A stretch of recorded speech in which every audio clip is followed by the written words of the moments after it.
She got forced to marry an arrogant doctor, unaware he was a billionaire who would fall for her. The bells of St. Matthew's Cathedral rang 11 times. Each ring was a loud, deep sound against the quiet morning. At the back of the huge church, Lucy Montgomery stood holding a bunch of white lilies. Her fingers were tight and pale. The flowers, bright and clean, seemed better for a funeral than a wedding, her own wedding. With each step she took down the long red carpet aisle, she felt hundreds of eyes watching her. These were the important people of Pittsburgh, the doctors and rich family she had once been part of, back when the Montgomery name meant something more than big hospital bills and quiet. Worried conversations dotted the front. Dr. Logan Anderson was waiting. He was very handsome. His dark hair was perfectly styled. His fancy suit fit his strong body perfectly. But his gray eyes, the color of metal tools, were cold and far away. As she reached his side, the smell of lilies and old church incense was thick in the air. He leaned toward her. His breath was warm against her ear. His voice was low and chilling. "Let's just get this over with." The ceremony went forward like a perfectly practiced play. Logan's words were short and robotic. He said them with the same distant manner he probably used when talking about patient treatments. When it was time for the rings, his touch was quick, cool, and impersonal, like a business deal. The kiss, when it finally came, was just lips pressed together, cold and businesslike. It was the sealing of a contract, not the celebration of two people joining together. In the back of the cathedral, Lucy could see Dr. Vincent Anderson, Logan's father. He was smiling with a satisfaction that seemed almost cruel. This was his moment of victory. The day the newer Anderson name was finally forever linked to the old, wealthy Montgomery family. It was only in the quiet, leather-smelling inside of the limousine that the act completely broke. Logan ripped at his bow tie, loosening it with an angry pull. Then he turned to stare out the dark window. His jaw was tight. "The reception," Lucy began. Her voice was small. 3 hours. He cut her off. His tone was sharp as a knife. "We show up, we shake hands, we cut the cake, and we dance exactly once for the photographers. After that, you can do whatever you want. I have surgery scheduled for 6 a.m. A spark of fighting spirit flashed through her sadness. "It's our wedding day." He finally turned to look at her then. His cold, gray eyes held a complicated, bitter mix of anger and something that might have been pity. "No, Miss Montgomery, Mrs. Anderson, I suppose. This is not our wedding day." He leaned forward slightly. His voice dropped to a low, poisonous whisper. "This is the day my father bought your family's name, and I paid the price for his social climbing. Nothing more, nothing less." As the limousine drove smoothly through the streets of Pittsburgh, the city a blur of steel and glass outside the window, Lucy understood with a crushing, soul-destroying clarity that she had just traded her freedom for her mother's life. Somewhere across town, Rose Montgomery was breathing with a machine. Every breath was paid for by this empty, loveless fake marriage. And here, sitting beside the stranger who was now her husband, Lucy felt her heart begin to crack under the weight of a marriage that felt less like a new beginning and more like a prison sentence. 3 years earlier, Montgomery Mansion had been the most beautiful house of Pittsburgh's Shady Side neighborhood. It showed generations of wealth and power. Now at 21, Lucy stood in what used to be her father's grand, wood-paneled office. She watched strangers in polo shirts write down lists of their belongings to sell. The Waterford Crystal Collection should sell for a good price, one of the workers said quietly into a small recorder across the room. Her mother, Rose Montgomery, sat stiffly in a wingback chair. Her hands were shaking in her lap. "Where is he?" she asked. Her voice was thin and brittle. Lucy didn't have to ask who she meant. Her father had disappeared again. He left behind only empty alcohol bottles and gambling receipts as proof he had been there. The drug company that had supported their family for 100 years was gone. It had been sold off piece by piece to cover her father's growing debts. The investments, the trust funds, even the money set aside for Lucy's college, all of it had been sacrificed for his addiction. The worker cleared his throat. His face showed a mix of pity and professional impatience. "We need to discuss the removal schedule. The bank requires the house to be emptied by the end of the month for days." They had for days. That night, as Lucy helped her mother sort through old photo albums. One of the few things they were allowed to keep, Rose finally collapsed. The breakdown was sudden and terrifying. The heart attack, as the doctors at UPMC Presbyterian Hospital later explained, was bad. Months of money pressure, the quiet hunger from skipping meals, the pure emotional pain of losing everything. It had all taken its toll. She'll need a lot of treatment, a kind-faced doctor named Dr. Morrison told Lucy in the hallway. His voice was gentle. Surgery, ongoing medicine, round-the-clock care. I won't lie to you, Miss Montgomery. This will not be cheap. Lucy stared at the paper showing the costs. The numbers swam before her eyes. Even with their shrinking insurance, the costs they had to pay were huge. An impossible mountain of debt. It was then that Dr. Vincent Anderson appeared. He walked down the hospital hallway like a rescuing angel in an expensive suit. "Lucy, my dear," he said. His arms were open. His smile showed warmth. "I came as soon as I heard about Rose. How is she?" Vincent had been a family friend for years. He was the same age as her father and had always been around their social circle. "You mustn't worry about the medical bills," he told her, placing a comforting hand on her shoulder. "Rose will receive the very best care available. I'll make sure of it personally." He leaned in. His voice was friendly and kind. "Your grandfather helped me start my first practice decades ago. This is simply me returning a favor." 3 weeks later, Rose was stable but far from better. Vincent invited Lucy to lunch at the elegant Duquesne Club to discuss your mother's long-term care. It was there, over lobster soup and sparkling water, that he showed his real plan. He spoke of a mutually beneficial arrangement, a marriage. Your mother would receive the finest medical treatment, all costs covered forever, he explained. His tone was smooth as silk. You would be freed from the burden of working multiple jobs just to survive. And my son Logan would have a wife who understands the weight and responsibility of a family name. That night, sitting by her mother's hospital bed, Lucy watched the steady pulse of the machines keeping Rose alive. She tried to imagine another way out. Her 3 part-time jobs barely covered the rent on their tiny new apartment and groceries. The medical bills were growing every day. Without Vincent's help, her mother would be moved to a state-run facility where the care would be okay at best, and more likely deadly. Rose stirred. Her eyes opened slowly. "What are you thinking about, darling?" she asked. Her voice was weak. Lucy looked at her mother's pale, beloved face and felt her own heart break all over again. She forced a smile. "Nothing important, Mom, just planning the future." But even as she said the words, Lucy knew there was no future for her to plan. Vincent Anderson had made sure of that. He had trapped her as surely as if he had locked her in a cage, using her love for her mother as the key. The wedding was set for 6 weeks later. Vincent Anderson stood before the floor-to-ceiling windows of his office. He looked out at the point where 3 rivers joined to form Pittsburgh's Golden Triangle. At 62, he had collected everything a man could want: a medical business worth hundreds of millions, a reputation that commanded respect in the operating room, and a collection of real estate across the city. Everything except the one thing that mattered most to him: acceptance. The polite rejection from earlier that day still hurt like a physical blow. The 3 lawyers representing the old, wealthy gatekeepers of Pittsburgh's most private social clubs had been condescendingly gentle. "Your family lacks the historical connections, the social standing our clients require in their associates," their spokesman, James Harrison, had explained. "Nothing personal, you understand. Simply a matter of maintaining standards." After they had left, Vincent sat alone in his silent office.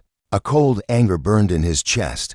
40 years he had spent building his practice from the ground up, changing heart surgery in the city, saving the lives of men whose grandfathers had looked down on his immigrant parents. And still they dismissed him as newly rich, common. That evening, Vincent found himself driving slowly past the Montgomery mansion.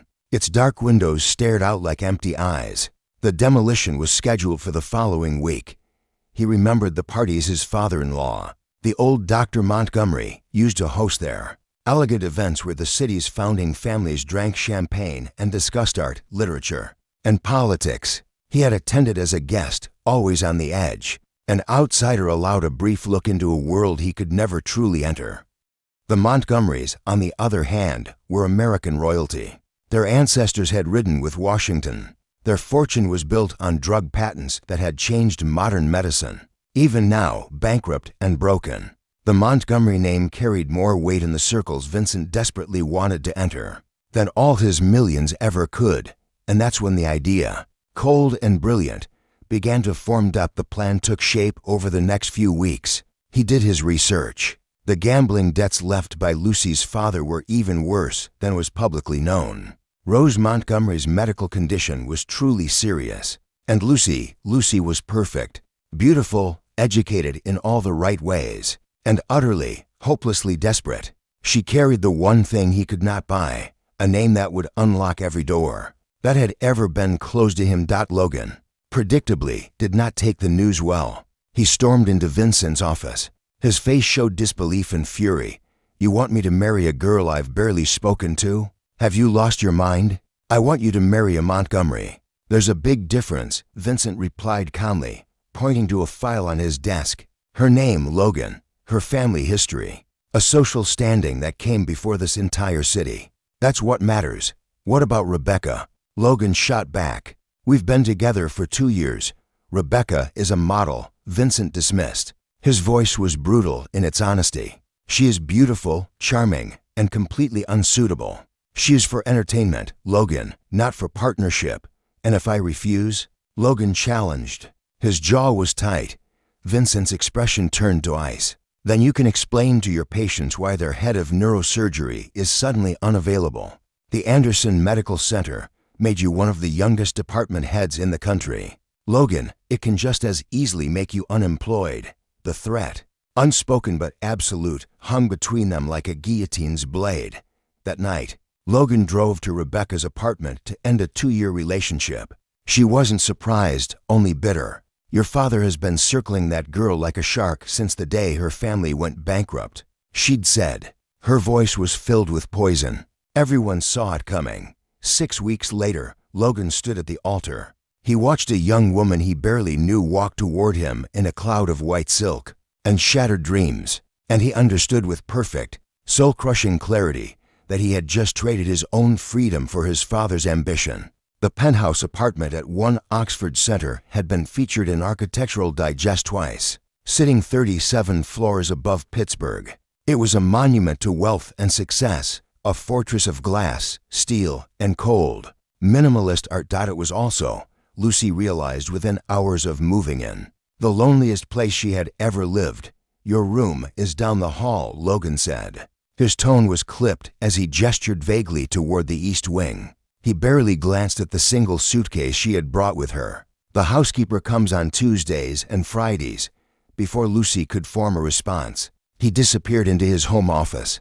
The door closed behind him with a soft, final click. The first weeks created a routine of staying away from each other. He left for the hospital before dawn and often returned long after she had gone to her room.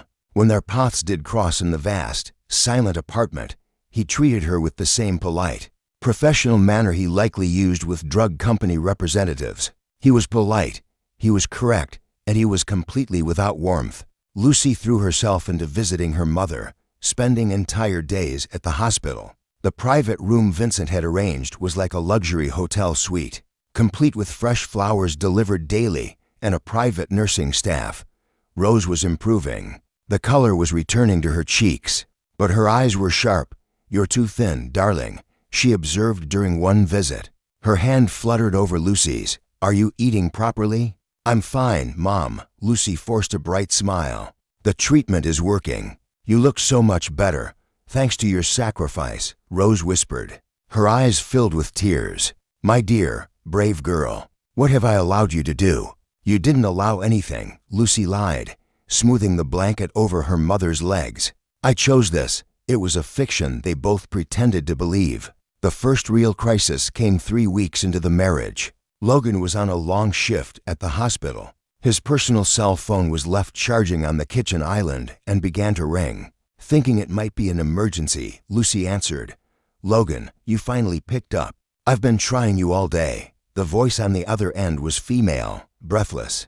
with the kind of polished, confident tone that comes from years of being admired. "I know you said you needed space, but I can't stop thinking about what we talked about us. I think I was too quick to give up." "I'm sorry," Lucy interrupted. Her own voice was quiet but firm. "This isn't Logan. This is Mrs. Anderson." The silence that followed was deafening. A crackle of static and disbelief. "Mrs. Anderson," the woman repeated slowly. The name tasted like poison. "I see. Well, would Mrs. Anderson be so kind as to tell my fiancé that Rebecca called?" The word hit Lucy like a physical blow. "Your fiancé?" Rebecca's laugh was like the sound of breaking glass. "Oh, did he not tell you? We've been engaged for 6 months. Unofficially, of course. Logan wanted to wait until after his father's hospital expansion was complete. But I suppose those plans changed." Her voice was dripping with bitter sarcasm. "Perhaps you can let him know I called." When Logan returned late that night looking exhausted, Lucy was waiting for him in the living room. The phone sat on the coffee table between them like evidence. "Rebecca called," she said. Her voice had no emotion. The argument that followed was not loud or dramatic, but cold and brutal. "You were engaged," Lucy stated. Her voice was flat. "You were engaged to someone else while your father was arranging our marriage, ex-fiancé." Logan corrected. His voice was sharp as he poured himself a whiskey. "And no, it's not relevant. How long before?" She pressed. He threw back half the glass in one swallow. 2 days. The admission hung in the air like a lit fuse. 2 days. He had been promised to another woman just 2 days before he stood at the altar with her. The pure, calculated cruelty of it took her breath away. Tears she refused to let fall burned the back of her throat. "I see," she said. Her voice was trembling slightly. "Well, thank you for clarifying the timeline. It certainly puts our wedding day into perspective." She stood up. Her composure was cracking. "Go to her, Logan. Stop pretending you're trapped here with me when you're just running back to her at every opportunity." He grabbed his car keys from the counter. His face showed cold fury. "Fine," he said. His voice was meant to hurt. "At least with her, I don't have to pretend to be something I'm not." The words hit her with the force of a slap. He turned and walked out. The door slammed shut behind him. The sound echoed like the final, violent breaking of her heart. The annual hospital gala at the Omni William Penn Hotel was everything Lucy had expected: fancy, suffocating, and carefully designed to showcase the social victory of the Anderson family. She moved through the glittering ballroom like an actress in a well-rehearsed play, smiling at the right moments, making the appropriate small talk, and allowing Logan's hand to rest possessively on the small of her back as he charmed donors and hospital board members. They were the perfect couple, she thought bitterly. Beautiful, well-bred, and utterly, completely miserable. Halfway through the evening, Logan leaned in. His breath was warm against her ear. "Darling, I need to take this call," he murmured. His voice was a smooth performance for anyone watching. "It's the hospital, an emergency." He slipped away toward the terrace for privacy. But in his rush, he left his personal cell phone on their table. A moment later, the screen lit up with an incoming message. Lucy glanced down without thinking. The name on the screen was Rebecca. The message beneath it made her blood run cold. "Missing you tonight. Wish I could be your date instead of pretending with her." Her heart pounded against her ribs. With shaking hands, she picked up the phone. Her thumb hovered over the screen. A war raged inside her. It was an invasion of privacy, a line she shouldn't cross. But his cruelty, his coldness, the lie she was living, it pushed her over the edge. She unlocked the phone. His password, she guessed grimly, was the year his mother had died. She was right. The message thread opened, showing weeks of texts, a secret timeline that ran alongside their entire marriage. There were plans for secret meetings, intimate inside jokes, and photos that she couldn't bring herself to look at closely. Her eyes scanned the dates. Last Tuesday night, when Logan had come home near midnight smelling of expensive perfume, not hospital cleaning products, claiming he'd been pulled into an emergency surgery. It was all there, a detailed, undeniable record of his betrayal. "Sorry about that." Logan's voice behind her made her jump. Her heart leaped into her throat. "Just a question about tomorrow's surgery." He stopped mid-sentence. His eyes locked on the phone in her hands, then on the shattered expression on her face. The color drained from his. "Lucy, emergency surgery." Her voice was a deadly quiet whisper. "Is that what you're calling it now?" The world around them, the laughter, the clinking of champagne glasses, the swell of the string quartet, seemed to fade into a distant, muffled roar. They were trapped in a perfect, devastating bubble of silence. "We should go home," Logan said. His voice was low and strained. Reaching for her arm. The ride back to the penthouse was a suffocating 20-minute eternity. The moment the heavy apartment door clicked shut behind them, the careful composure Lucy had maintained all evening finally broke. 3 months, she said. Her voice was shaking with a cold, quiet rage. "We have been married for 3 months, and you have not stopped seeing her. Not for a single day. Lucy, let me explain." "Explain what?" She shot back, spinning to face him. "Explain how you've been lying to my face every single night you come home late. How you've been sleeping with another woman while I play the part of the beautiful wife. For your father's cameras?" Logan loosened his tie with a sharp, agitated pull. "Our marriage isn't real. You said it yourself. It's a business arrangement, an arrangement that I assumed came with a basic rule of faithfulness. Did you think I wouldn't care? Did you think I was so pathetic, so grateful for your family's charity, that I would just accept being humiliated like this? You're not being humiliated. I am your wife." The words exploded out of her, raw and full of pain. "Whatever the circumstances, whatever the reasons, I am legally, publicly, and socially your wife, and you are making a fool out of me." His own composure finally snapped. "What did you expect from me? Love, romance, some fairy tale ending where we fall into each other's arms and live happily ever after? I expected basic respect. I expected you to honor the commitment you made, even if you didn't want to make it." Her voice broke, thick with months of held-back grief. "I gave up everything for this marriage, Logan. My freedom, my future, my chance at ever finding someone who might actually love me. And you can't even give me the dignity of being faithful. I never asked you to sacrifice anything."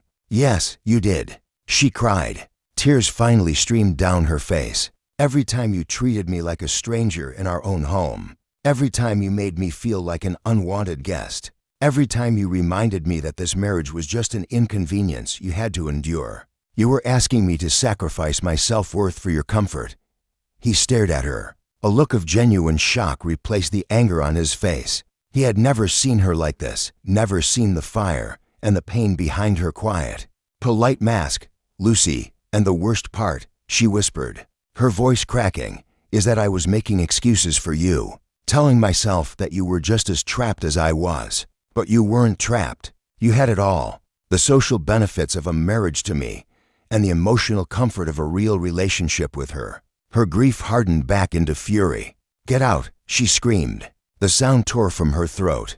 "Go to her. Go to your precious Rebecca, who you actually want. Stop pretending you're stuck here with me when you've been running to her every chance you get." He stared at her for a long, silent moment. His face showed conflicting emotions: anger, guilt, and something that looked terrifyingly like regret.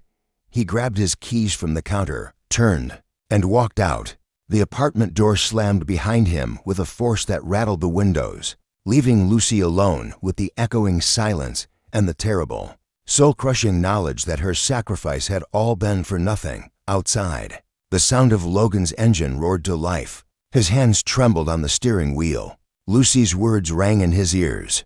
"Coward, liar, you had it all." The truth of her accusations hit him with the force of a physical blow. He pressed his foot down on the accelerator. The powerful car surged forward, desperate to outrun the man he had become. The city lights blurred into streaks of red and gold. The speedometer climbed 60, 80, 100 miles per hour. He barely saw the red light at Fifth Avenue. He barely saw the semi-truck already halfway through the intersection. The world exploded in a symphony of screaming metal and shattering glass.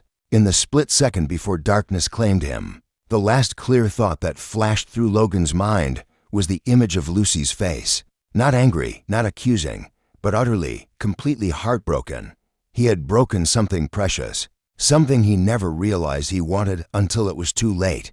The sound of sirens grew louder. racing toward the twisted wreckage where the life of Dr. Logan Anderson had just ended, and where, if he survived, something entirely new would have to begin. 3 months after the accident, penthouse no longer felt like Logan Anderson's silent marble fortress. The luxury still clung to every surface, but something fundamental had changed.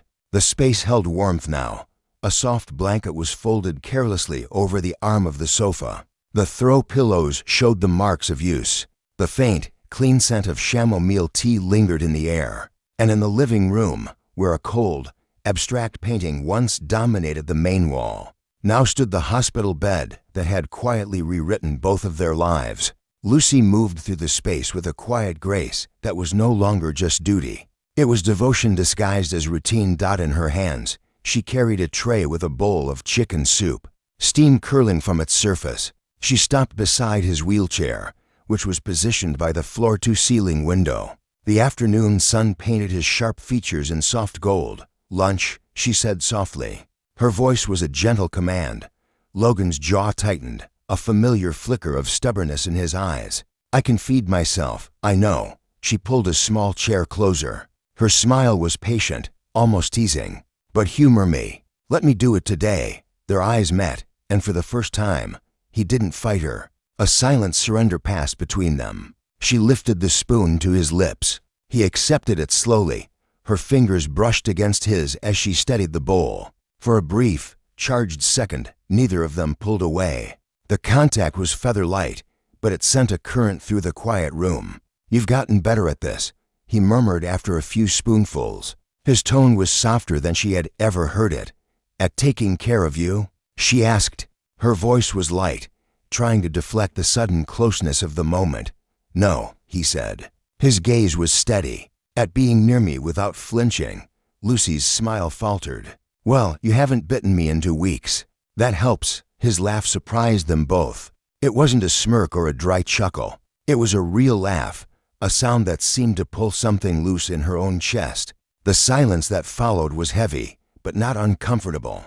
Then, unexpectedly, he spoke again. His voice was low. "Do you think I was born this bitter?" Her brow furrowed. She considered the question. Her spoon hovered. "No," she said finally. "I think someone or something taught you how to be." The spoon in her hand stilled. His eyes flickered, shadows moving through their gray depths.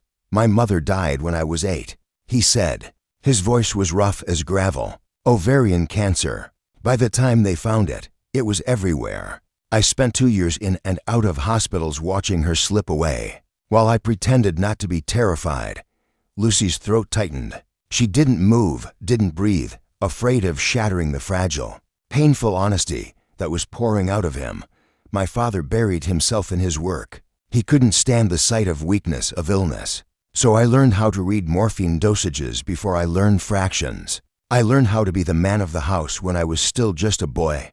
He let out a short, harsh laugh. "And when she was gone, I swore I would never let anyone matter that much again." He finally looked at her. His gray eyes were stripped of all their usual defenses. "Rebecca was perfect for that," he admitted. His voice was raw, beautiful, shallow, safe. "I never let her get close enough to hurt me." Lucy swallowed hard. Her own heart was aching for the little boy he had been. "And me," she whispered. His gaze was intense, unwavering. "You terrified me," he said. The admission was a quiet explosion. "From the very beginning. Because you saw right through all the walls I'd built.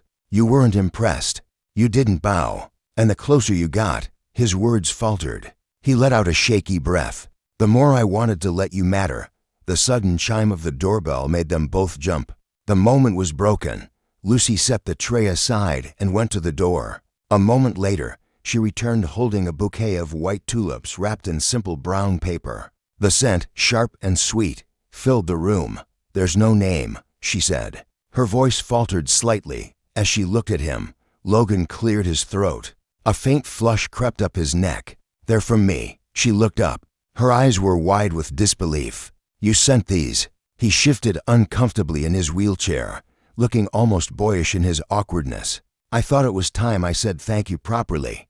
Tucked into the flowers was a small card. His handwriting was sharp and precise, but the words were careful. For the woman who stayed when she didn't have to, who saw me when I couldn't see myself. This is just the beginning. Lucy's breath caught.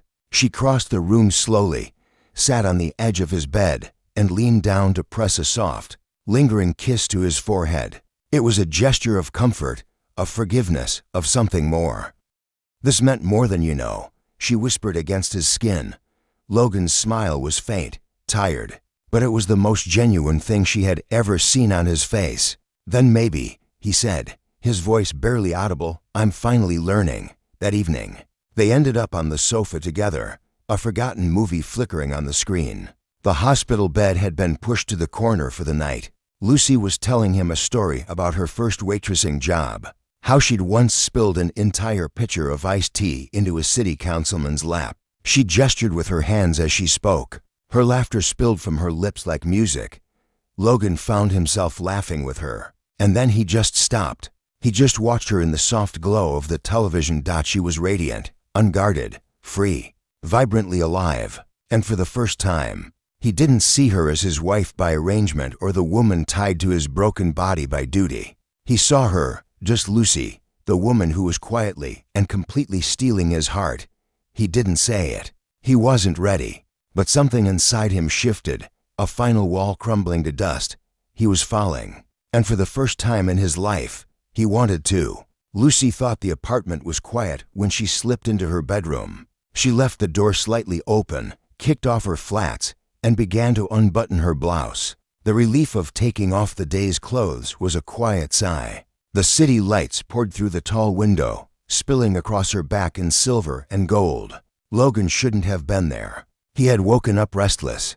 His body was aching from hours spent in one position. He had wheeled himself toward the kitchen for a glass of water, passing her doorway. He hadn't meant to look, but he did. And for a single suspended heartbeat, the world froze, her back, pale and glowing in the soft light, the dark silk of her hair falling over her shoulders, the delicate, graceful curve of her waist as she reached for a sweater. It was only a second before she would turn and see him, but that 1 second burned itself onto his mind like fire.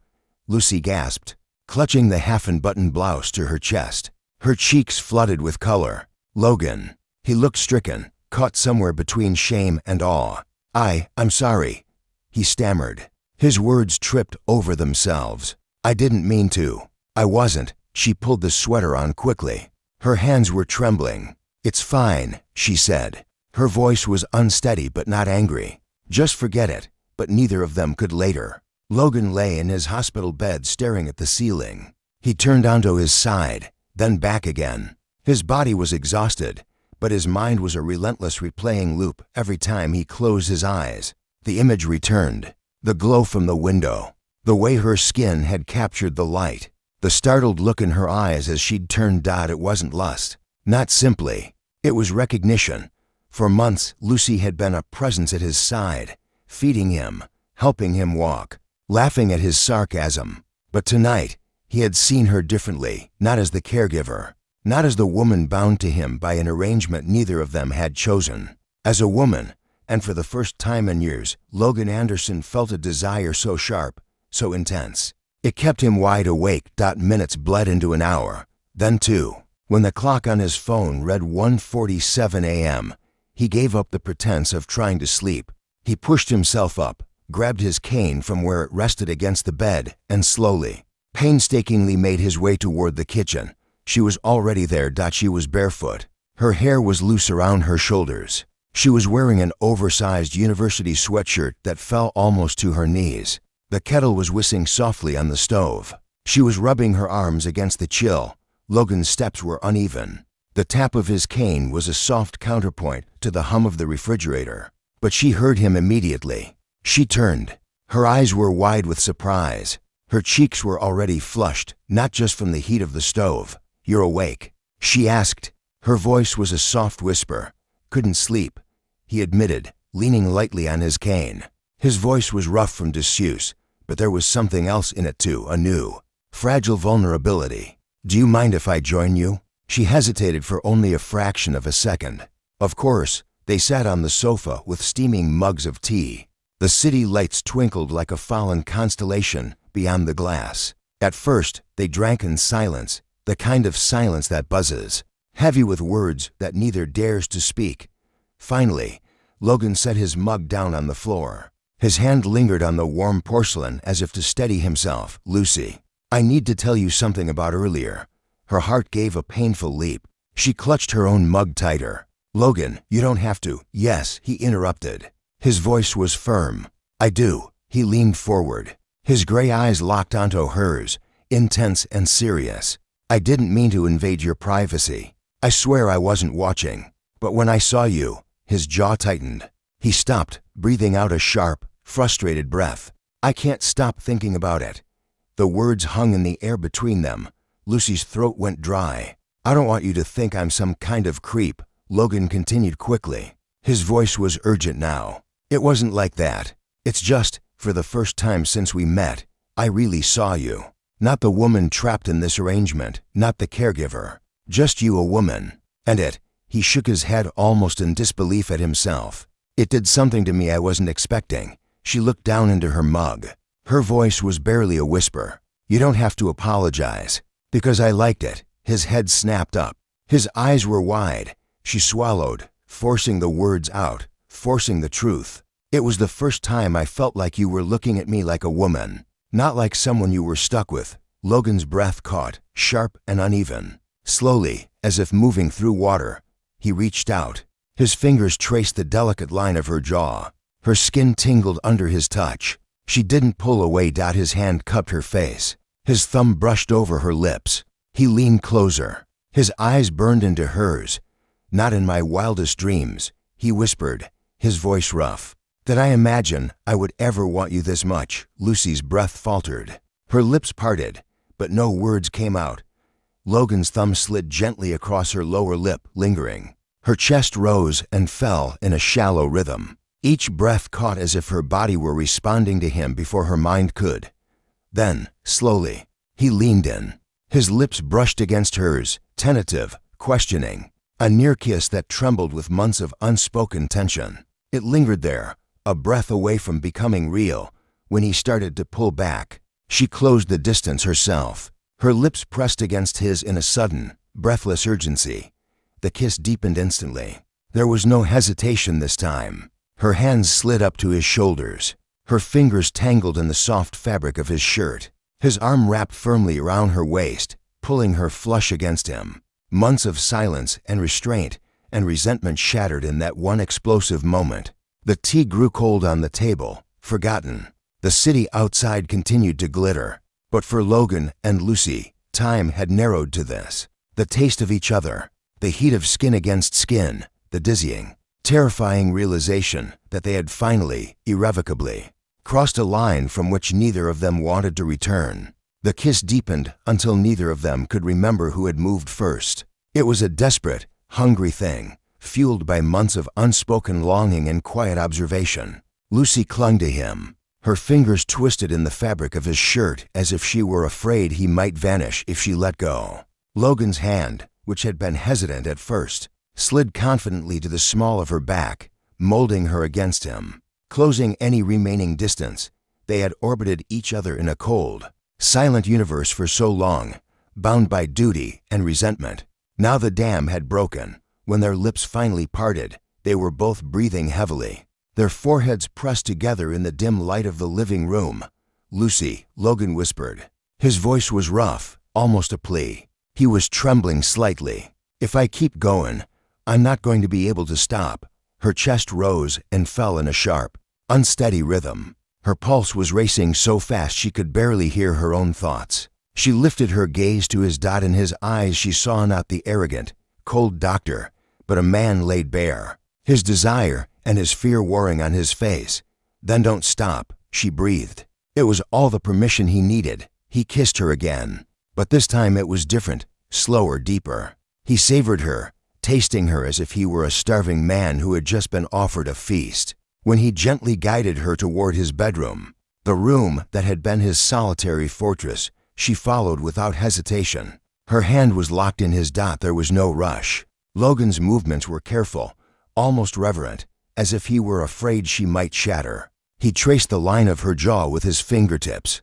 brushed stray strands of hair from her face, and kissed her as if she were a rare and precious discovery. He unwrapped her from her oversized sweatshirt with a tenderness that made her ache. And Lucy felt alive in a way she never had before. She had been loved once, a long time ago, but that felt like a pale, childish imitation of this. Her life had been consumed by responsibility, by grief, by the duty of being a daughter. She had never known what it was to be truly wanted, to be looked at as if she were the only thing in the world that mattered. That night, in Logan's arms, she finally understood. The morning arrived quietly. The first pale light of dawn crept through the blinds. Lucy stirred. A soft sigh escaped her lips. For a blissful, disoriented moment, she didn't know where she was. Then she felt it. The solid weight of Logan's arm draped protectively over her waist. The steady, rhythmic rise and fall of his breathing against her hair. The radiating warmth of his chest at her back. Her eyes flew open. It really happened. She turned slowly, carefully in his arms, and found him already awake, watching her. The look in his eyes was soft, unguarded, and full of a quiet wonder. His hand came up.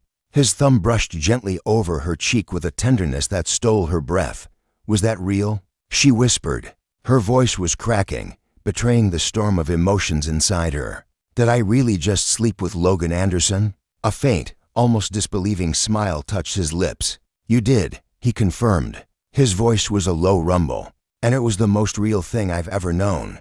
She let out a soft, nervous, almost giddy laugh. Rebecca would never believe you. His eyes darkened, but not with anger, with a fierce, unwavering devotion. Forget Rebecca. Forget the past. He shifted closer. His gaze was intense. Lucy, last night, that wasn't just about passion for me. With you, it was love. Her heart stumbled. She searched his face, half afraid this was a dream, that he was playing a part, that this was another performance. But there was no armor left in his expression. No arrogance, no cruelty, just Logan, open, vulnerable, and completely, terrifyingly hers. Love, she repeated. The word was a breathless puff of air. Love, he confirmed. His voice was thick with conviction. For the first time in my life, I don't feel empty. You filled every part of me I didn't even know was hollow. Her laugh bubbled up again, soft and disbelieving, but her eyes shone with tears. Are you serious? Completely, he whispered, leaning in to kiss her nose, then her lips, then the corner of her smile. That morning marked the shift from which they would never return.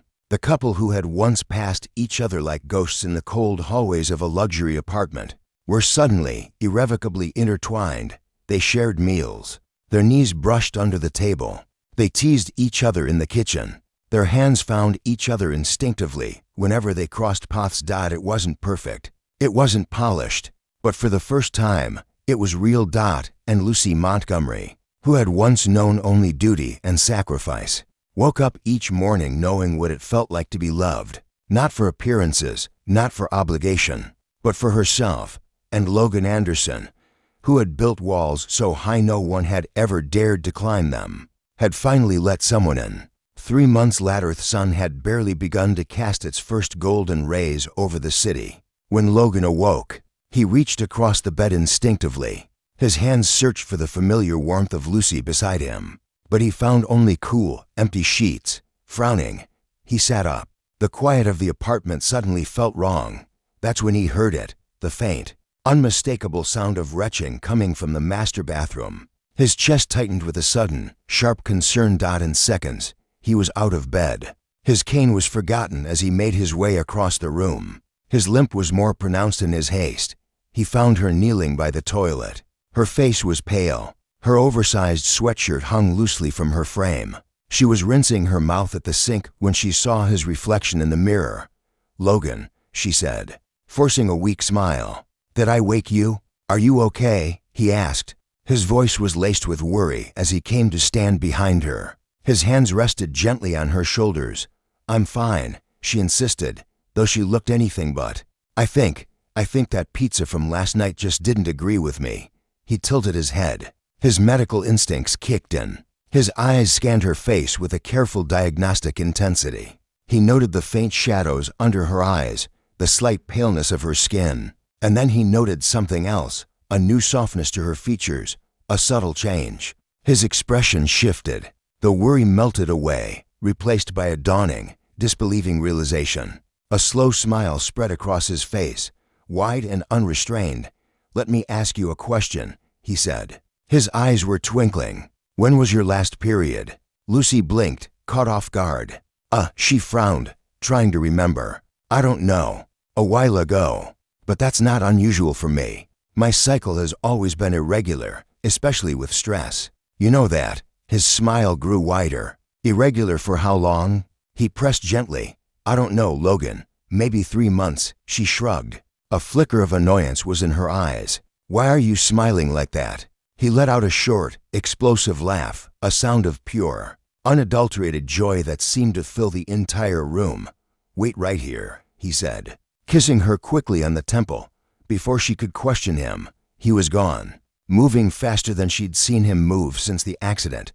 15 minutes later, he returned, slightly out of breath, holding a small paper bag from the 24-hour pharmacy downstairs. He pulled out a pregnancy test and placed it on the marble countertop.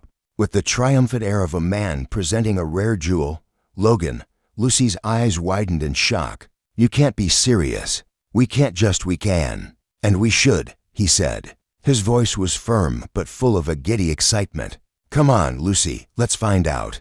Her hands trembled as she took the small box from him and disappeared into the bathroom. Logan paced outside the door like an expectant father, running his hands through his hair, muttering under his breath, "Please, please." When Lucy finally emerged, she was pale, clutching the small plastic stick as if it were a live grenade. "I can't look," she whispered. Her voice was choked with a mixture of fear and hope. She pushed it into his outstretched hands. Logan looked down. The world seemed to stop for a single, silent beat. Then his face broke into a radiant, tear-filled grin. He looked up at her. His gray eyes were shining with an emotion so powerful it took her breath away. "Lucy," he breathed. His voice was cracking. "We're having a baby," she gasped. Her hand flew to her mouth. "No, are you serious?" Her knees felt weak. 1,000 emotions crashed over her at once: terror, disbelief, and beneath it all, a wave of happiness so overwhelming it felt like it might sweep her away. Logan closed the distance between them and pulled her into his arms, holding her tight as tears of his own slid down his cheeks. He buried his face in her hair. His voice was trembling with emotion. "I never thought I'd have this," he whispered. "Not after everything. But you." He pulled back just enough to look into her eyes. His hands framed her face. "You didn't just give me a second chance at life, Lucy. You gave me a future." She was still shaking, half laughing and half crying. "Logan, I don't know if I'm ready for this." "You don't have to be," he said firmly. His thumbs brushed away her tears. "We'll be ready together. You and me. Always." She looked at him then, at the raw sincerity in his gaze, and her fears began to quiet. For the first time, she let the happiness take over, a brilliant, shining thing. He kissed her then, slowly, deeply. A kiss full of promises and a future she had never dared to dream of. And as they held each other in the early morning light, clutching the tiny plastic stick between them, they both understood the truth. Their story wasn't over. It was just beginning. The obstetrician's office was cool and quiet. Lucy lay on the examination table. Her hand was held tightly in Logan's. Their eyes were fixed on the grainy black and white image on the ultrasound screen. The technician moved the wand over the cold gel on her abdomen. And then there it was, a tiny flickering pulse of light in the center of the dark screen.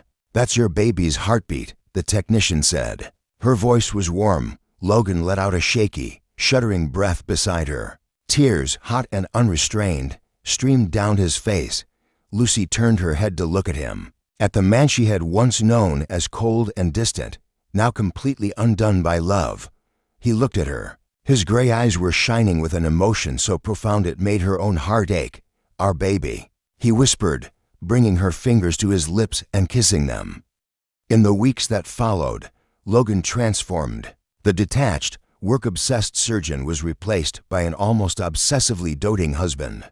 He insisted on going with her to every appointment, devoured every pregnancy book he could find, and began planning the nursery with a meticulous dedication that made Lucy laugh. She teased him about his intensity, but secretly she cherished every moment of it. One afternoon, as she was resting on the sofa, her phone rang, an unfamiliar number. She answered cautiously. "Lucy, my dear." The voice was instantly recognizable. It was Vincent Anderson. "I need to speak with you and Logan. It's important." There was something different in his tone, softer, more subdued, almost vulnerable. When Vincent arrived at the penthouse later that day, he looked as though he had aged 10 years in just a few months.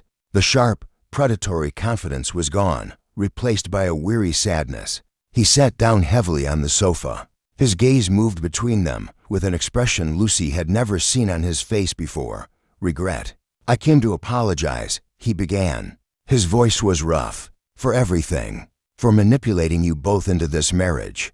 For using your mother's illness as leverage. For destroying Logan's relationship with Rebecca to serve my own ambition." Logan stiffened beside her. His body went rigid with years of ingrained resentment.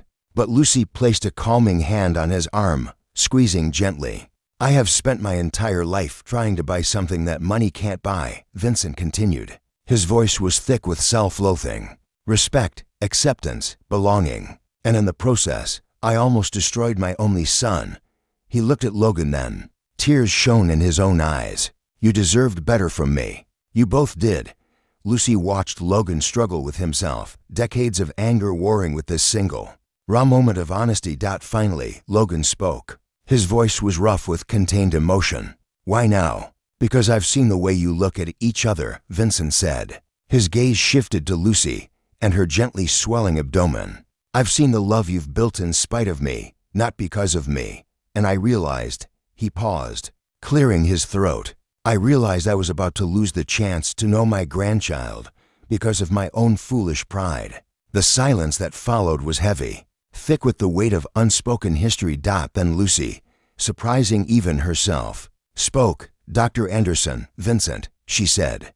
Her voice was quiet but firm. "What you did was wrong. It was manipulative.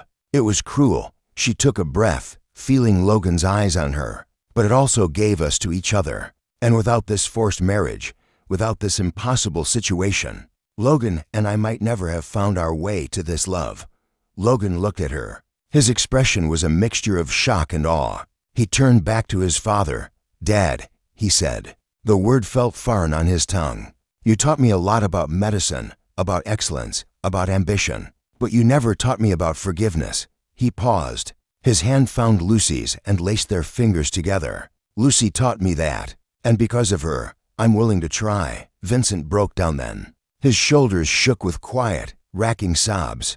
"Thank you," he whispered. "Thank you." It was the beginning of something new. Not perfect, not without scars, but real. That night, Lucy and Logan stood on his favorite overlook. The city of Pittsburgh spread out before them like a carpet of glittering jewels. Her belly was a small, perfect curve under her dress. "Did you really forgive him?" Lucy asked softly, leaning her head against his shoulder. Logan was quiet for a long moment, watching the distant lights. "I'm trying to," he said finally. "For you. For our baby. Because I've learned from you that holding on to anger only makes you a prisoner of the past." He pulled her closer, kissing her temple. "And I want to live in the present. With you." Lucy smiled, a genuine, happy smile. "You know, my mother is already planning a ridiculously extravagant baby shower, right? She's so excited to be a grandmother." "Let her," Logan murmured. His hand came to rest on her abdomen, a look of wonder on his face. "After everything she's been through, she deserves to celebrate." He looked at Lucy. His eyes were full of a love so deep it felt infinite. "We're really doing this. Making a family. We are," Lucy confirmed, covering his hand with her own. "And we're going to mess it up sometimes, and we're going to learn. And we're going to love this baby with everything we have. Just like I love you," Logan whispered. His voice was full of a quiet, profound certainty. "With everything that I am." 6 months later, Lucy was in a hospital delivery room. Sweat was beading on her forehead. Her hand was crushing Logan's as another contraction ripped through her body. "You're doing so well." "My love," Logan murmured. His calm surgeon's voice was now thick with raw, unfiltered emotion. He wiped her brow with a cool cloth. "One more. Just one more. I can see the head, the obstetrician announced with a cheerful grin. One more big push, Lucy, and then a cry pierced the air. It was small and furious, and the most beautiful sound either of them had ever heard. "It's a girl," the doctor announced. Placing the tiny, wailing infant onto Lucy's chest, Logan looked at his daughter, and completely fell apart. Tears streamed down his face as he reached out a trembling hand to trace her tiny nose. Her perfect miniature fingers, the dark fuzz of hair that was just like Lucy's. "She's perfect," he whispered. His voice was breaking. He looked at Lucy. His heart was overflowing. "You're perfect," Lucy laughed through her own tears of joy and exhaustion. "We made her, Logan. We actually made her, Eleanor," Logan said suddenly. His gaze was fixed on the tiny baby nestled against Lucy's skin. He looked at Lucy. His eyes were pleading. "Can we name her Eleanor?" A fresh wave of tears spilled down Lucy's cheeks. His mother. He wanted to name their daughter after the mother he had lost so long ago. She squeezed his hand. Her heart was so full she thought it might burst. "Eleanor Rose Anderson," she whispered. "It's perfect." In the weeks that followed, their pristine penthouse transformed. The sterile, minimalist space was now filled with the chaotic, beautiful clutter of a new baby, piles of diapers, soft blankets draped over every surface, and the sound of Eleanor's soft cries at 3 o'clock in the morning. Logan, the brilliant surgeon who once operated with cold, detached precision, now stumbled through the darkened apartment in the middle of the night singing off-key lullabies and mastering the art of the perfect swaddle. Rose was a constant, joyful presence, helping with the baby, preparing meals. Her face was radiant with a happiness Lucy hadn't seen in years. "I never thought I would see this day," she confessed to Lucy one afternoon.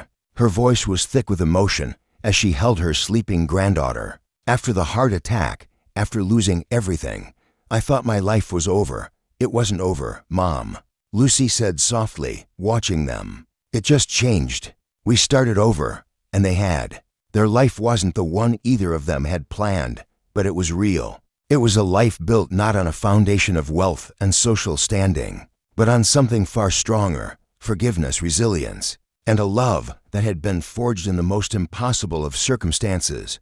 One evening, Logan came home from a long day at the hospital to find Lucy asleep on the sofa, Eleanor sleeping peacefully in a bassinet beside her. He stood there for a long moment, just watching them, the two loves of his life. He thought back to the cold, angry man he had been, the man who had stood at an altar and whispered, "Let's just get this over with." He had thought that day was an ending. He had been so wrong. It was just the beginning.